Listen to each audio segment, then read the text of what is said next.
Welcome to the language world. Today we are learning the 25 most common words in daily life. Yesterday, Dün,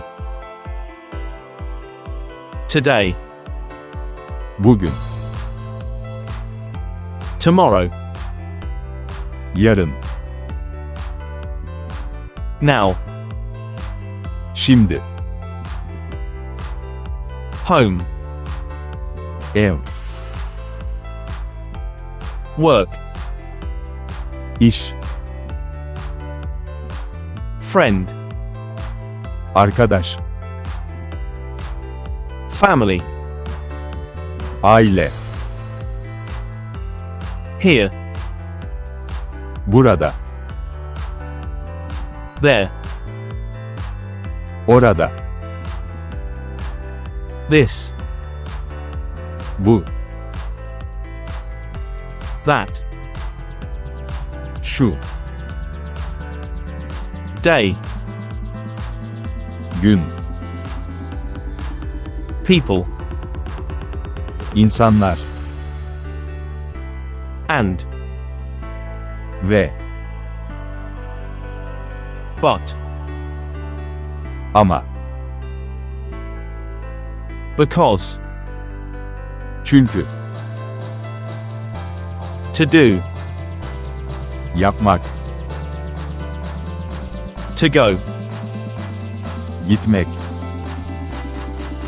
to be, olmak,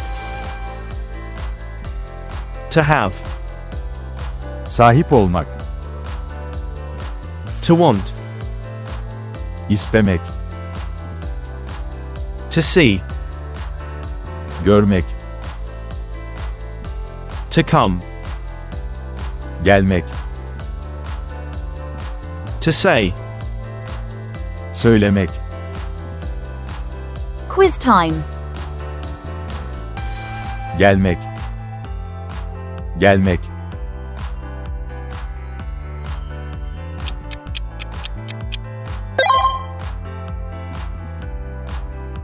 orada, orada, The answer is şimdi, şimdi,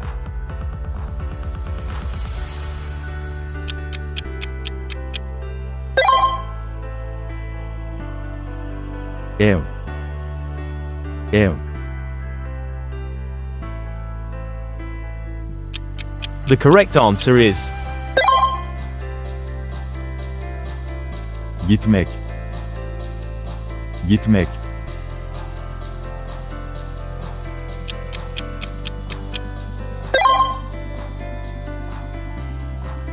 arkadaş, arkadaş,